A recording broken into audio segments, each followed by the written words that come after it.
I'm going to swap out the save battery in this Pokemon Yellow game and see if I can remove these initials off the cartridge while I'm at it. Let's take apart the cartridge with a 3.8mm security bit. I'm going to link everything that I'm using in the description. The front side slides down, then it comes the rest of the way off.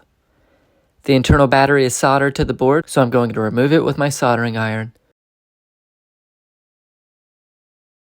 This isn't absolutely required, but I'm going to use some flux and desolder a wick to remove the excess solder so we have a clean slate.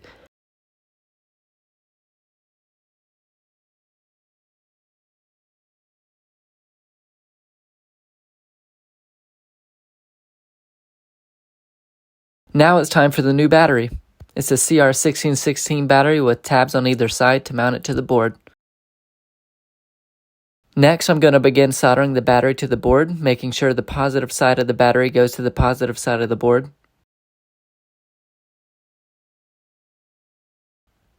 To make sure it is secured to the board properly, I'm going to use these tweezers to press the tabs down as I heat the solder, allowing the tabs to sink down properly.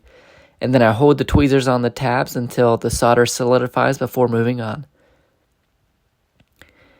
Before I put the game back together, it's always a good measure to use some IPA to clean up the flux residue, the contact pins, and other parts of the cartridge.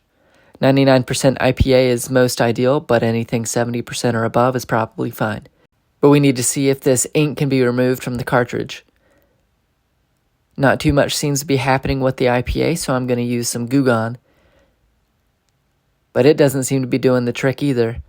But in reality, the Goo Gone is really meant for removing adhesive residue in my experience. Back to the IPA. And after a few minutes, the ink is completely removed, and the cartridge is pretty much fully restored to its original functional and cosmetic glory.